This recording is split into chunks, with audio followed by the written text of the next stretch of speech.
Ok, então muito bom dia a todos, obrigado pela vossa presença. Gostaria de começar por agradecer o convite para estar presente, saudar a iniciativa, saudar a realização do livro. Estamos todos de parabéns, o CIE está de parabéns e, portanto, obrigado por todo este trabalho coletivo. Esta comunicação é o resulta do capítulo de livro, um trabalho conjunto entre eu e o Otávio Raposo, e portanto foi muito interessante esta dinâmica conjunta que desenvolvemos. Procuramos convergir num conjunto de aspectos e aconselho-vos depois, se tiverem hipótese, a ler o nosso capítulo do livro. Bom, a nossa comunicação, no fundo, responde a uma questão central, fundamental, historicamente e nas sociedades contemporâneas, sobre as relações entre as classes, sociais e a ação coletiva. Esta é uma questão... está bem. Está bem. Pronto. Se calhar é demais. Está bem assim? Está bom assim? Ok. E, portanto, é a partir dessa relação entre classes sociais e ação coletiva que, no fundo, a nossa comunicação se vai desenvolver. E vamos procurar compreender melhor esta relação e apresentar alguns resultados científicos relativamente a ela. Questões de partida. A prática, a ação coletiva é um direito, é um exercício de direitos de vária ordem. Portanto, direitos sociais, económicos, políticos e culturais, e, portanto, a ação coletiva é um exercício de um direito que está ao dispor dos cidadãos. Nós levantamos duas questões, duas hipóteses que vão, no fundo, irão caminhar ao longo de toda a comunicação.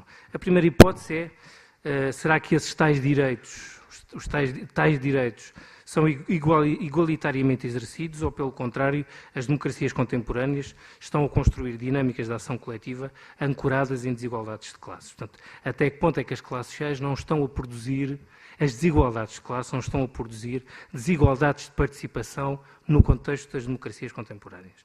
A segunda hipótese é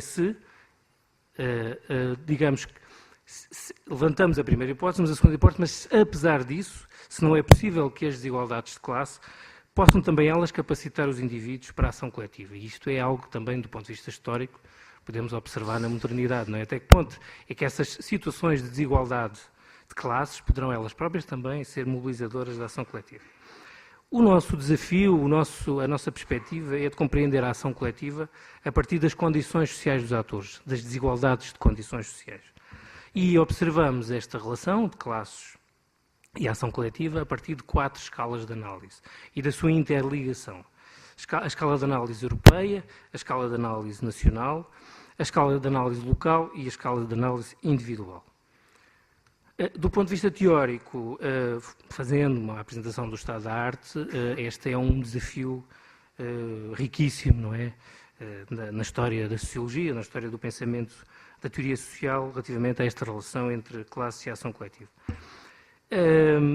Consideramos que é importante, a priori, ter algumas concepções metateóricas relativamente a esta relação entre classe e ação coletiva e, portanto, achamos que o âmbito da compreensão desta relação deve-se inserir, do ponto de vista metateórico, nas relações entre a estrutura e a ação, entre o macrosocial, depois também muito, não? Entre o macrosocial e o microsocial e a hierarquização do espaço social. Eu acho que estava bom, não estava? Pois, é que eu quero ser ouvido para perceber. Ok. Portanto, e essa hierarquização, portanto, há esse património histórico, conceptual, relativamente a esta relação entre classe e ação coletiva, mas consideramos que um esforço de síntese é benéfico, de síntese teórica do estado da arte no âmbito das teorias das classes sociais e das teorias da ação coletiva. Consideramos que, e nesse esforço de síntese teórica, que a perspectiva do Pierre Bourdieu, do Nikos Mouzélis, são bastante importantes, considerando a hierarquização do espaço social. Depois, a própria problemática das desigualdades sociais, das desigualdades sociais contemporâneas e esta relação entre relações multidimensionais, cumulativas e intersectivas entre as classes sociais. Isso é um trabalho que tem sido desenvolvido, bastante desenvolvido pelo ISCTE, pelo CIES, pelos investigadores do CIES. E, portanto, até que ponto é que esta problemática acumulada, portanto, e de conhecimento sobre estas relações das desigualdades sociais contemporâneas não produzirão consequências sobre a ação coletiva.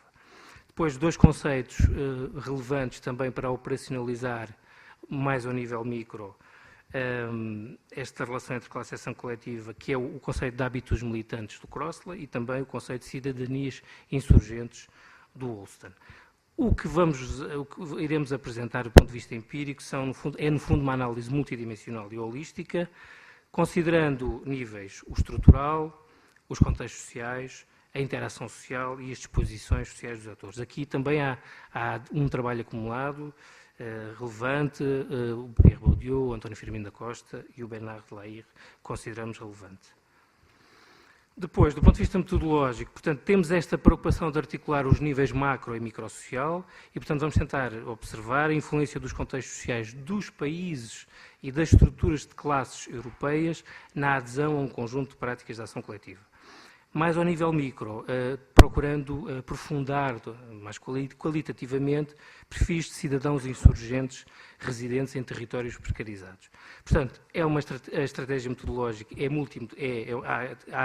há aqui um mix methods, há uma estratégia multimetodológica de articulação destas escalas de análise, escala europeia e nacional, mobilizando o European Social Survey e indicadores concretos, o indicador de classes sociais, da tipologia ACM, indicador de rendimentos, indicadores de anos de escolaridades e de práticas de ação coletiva. Este indicador de práticas de ação coletiva, no fundo, ele tem uma robustez estatística assinalável, tem sido testado em vários European Social Surveys e consubstancia-se, no caso desta infraestrutura, no caso do European Social Survey, nas seguintes práticas de ação coletiva. O contacto com um político, um representante do Governo Central ou um representante do poder local, o trabalho para um partido político ou movimento cívico, o trabalho numa organização ou associação, o uso de emblema autocolante de campanha em movimento, a assinatura de uma petição, a participação em manifestações e o boicote de determinados produtos.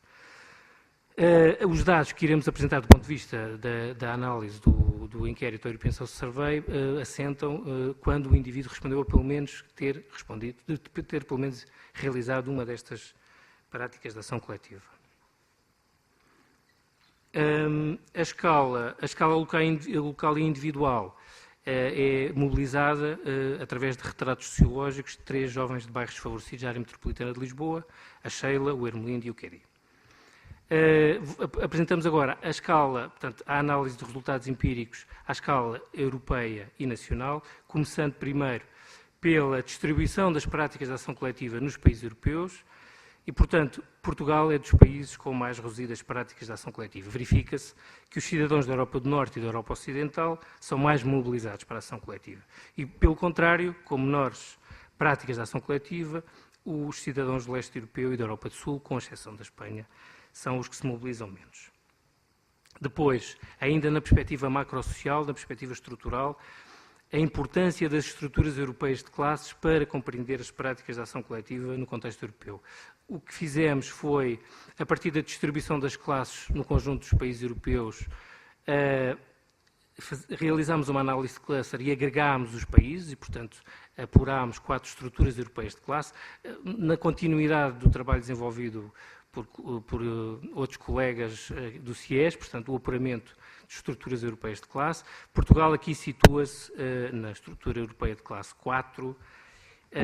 Rapidamente vou apenas referenciar as características de maior predominância ou menor predominância de cada uma das classes nestas 4 estruturas europeias de classe. Portanto, o cluster 1 é formado sobretudo por países da Europa do Norte e Ocidental, tem um elevado peso de PTEs e um reduzido número de operários. O cluster 2 é formado por países da Europa do Norte e Ocidente, e Europa Ocidental e pelo Chipre, e diferencia-se do cluster anterior por um número mais reduzido de PTEs e um maior peso dos empregados executantes. O cluster 3, países da Europa do Sul e do Leste, onde é mais significativa a presença de trabalhadores independentes e reduzido o número de empregados executantes. O cluster 4, onde se inclui Portugal, em conjunto com os países do Sul e do Leste Europeu, é o agregado com menor porcentagem de EDLs, empresários dirigentes profissionais liberais, e com mais operários. Agora, um exercício mais que tenho que sempre explicar, portanto, a partir das estruturas europeias de classe, este é o primeiro nível estrutural, o primeiro contexto estrutural, as estruturas europeias de classe. Depois, dentro desse contexto estrutural, há um nível mais focalizado, que também é importante, o segundo contexto, que é as classes sociais dentro dessas estruturas europeias de classe. Portanto, há aqui dois níveis. E o que nós o que vamos observar é até que ponto é que as classes sociais e a distribuição do seu rendimento e dentro de cada estrutura europeia de classe tem impactos ou evidencia diferenças de adesão a práticas de ação coletiva. O que aqui verificamos é que, e o R² é bastante significativo, é que é relevante o impacto do capital económico das classes sociais sobre a ação coletiva. Portanto, a inserção das classes sociais em determinadas estruturas de classe e a respectiva distribuição dos rendimentos influencia a adesão a práticas de ação coletiva. Depois, há comportamentos das classes dentro de cada estrutura de classes e, portanto, os EDLs e os PTEs das estruturas europeias de classe 1 e 2, portanto, no canto superior direito, são claramente os que oferem maiores rendimentos e, simultaneamente, revelam mais ação coletiva. Portanto, em todas as classes sociais, à medida que se passa dos clusters 1 e 2 para os clusters 3 e 4 das estruturas europeias de classe, verifica-se uma redução contínua da adesão a práticas de ação coletiva por parte das respectivas classes sociais. Pronto, este é o exercício, digamos que, da aferição do capital económico no contexto das classes e um nível acima nas estruturas europeias de classe. Agora, a perspectiva é o capital cultural das classes, ou o capital escolar, a escolaridade. Portanto, até que ponto é que o capital cultural das classes se reflete nas dinâmicas da ação coletiva? Tem que ser rápido, então, mas já não falta muito. Portanto, os EDLs e os PTEs são os mais escolarizados em todas as estruturas europeias de classe. Portanto, há aqui um efeito do fator escolaridade sobre a adesão a práticas de ação coletiva. Mas, apesar desse efeito de escolaridade, são mais reduzidas as práticas de ação coletiva dos EDLs e PTEs inseridos em determinadas estruturas europeias de classe. Portanto, em todas as estruturas europeias de classe, as classes mais escolarizadas, EDLs e PTEs, apresentam maior adesão a práticas de ação coletiva, enquanto as classes menos escolarizadas, os empregados executantes, os trabalhadores independentes e os operários, são os que revelam menor intensidade. Até aqui, esta análise quantitativa procura-vos mostrar, sobretudo, regularidades nesta relação entre classes e ação coletiva. Mas faz todo sentido considerar, a partir destas regularidades, que também existem contra-regularidades. E, portanto, procurando responder à segunda hipótese, há um conjunto de fatores de capacitação que, apesar deste contexto de regularidades, produzem contra-regularidades. E, portanto, esta estratégia de olhar para os ativistas das periferias e realizar retratos sociológicos permitiu encontrar um conjunto de aspectos e de fatores que já estou mesmo a acabar. Um conjunto de fatores e de aspectos que são fatores de capacitação, apesar destas regularidades. Portanto, fatores de capacitação, apesar dos constrangimentos estruturais das classes, a construção de hábitos militantes, e ele se manifesta sobretudo no engajamento em associações locais e em líderes comunitários. Estes indivíduos, estes mobilizados para a ação coletiva em contextos favorecidos, mobilizam capitais culturais e sociais inclusivos. A sua trajetória de classe e de familiar incutiu-lhes um investimento familiar na educação dos filhos e há uma valorização da escola. As experiências proporcionadas pela participação em circuitos de produção artística foram fundamentais no acesso a um conjunto de capitais culturais, sociais e simbólicos. As solidariedades que estes jovens desenvolvem são interclassistas e intergeracionais e as suas redes de sociabilidade são alargadas. Portanto, eles relacionam-se com estratos sociais de vária ordem. As redes de amizade são diversificadas e existem dentro e fora do bairro. E há relações com gerações mais novas e mais idosas. Depois, as suas disposições são disposições de injustiça social, que sentem na pele as adversidades da segregação residencial, mas desenvolvem disposições de injustiça perante as desigualdades a partir de uma espécie de uma igualdade utópica pela qual vale a pena lutar. Finalmente, para concluir, e se calhar serei mais rigoroso se ler as conclusões deste trabalho. Portanto, nesta perspectiva, regularidades, contra-regularidades, relações entre classe e ação coletiva. Portanto, a ação coletiva é mais intensa entre os EDLs e PTEs, nomeadamente se no espaço social europeu elas estiverem inseridas nos países da Europa do Norte e Ocidental, nas estruturas europeias de classes mais terceirizadas e com maior acumulação de capitais económicos e culturais. É preciso também dizer, apenas uma nota prévia, que as próprias estruturas europeias de classe distribuem de formas diferenciadas os capitais económicos e culturais às classes sociais. Pelo contrário, a ação coletiva é menos intensa entre os trabalhadores independentes, empregados executantes e operários, sobretudo se estas classes sociais estiverem localizadas na Europa do Sul e de Leste, em estruturas europeias de classes de menor modernização e detendo menores capitais económicos e culturais. Finalmente, as tais contra-regularidades, o sentimento de injustiça perante as desigualdades sociais e a precarização de direitos sentidas por grupos socioeconomicamente vulneráveis também pode estimular uma cidadania insurgente que questiona a subalternização das suas vidas. Ao incorporarem disposicionalmente as experiências das desigualdades sociais envolventes, procurando transformá-las em horizontes concretos de justiça social, estes ativistas das periferias afirmam-se como sujeitos políticos detentores de um habitude militante que, alicerçados em capitais culturais e sociais inclusivos, solidariedades interclassistas e intergeracionais e redes de sociabilidade alargadas, potenciam a construção de mudança social, de processos de transformação social a partir da ação coletiva. Obrigado e peço desculpa se demorei mais um bocadinho.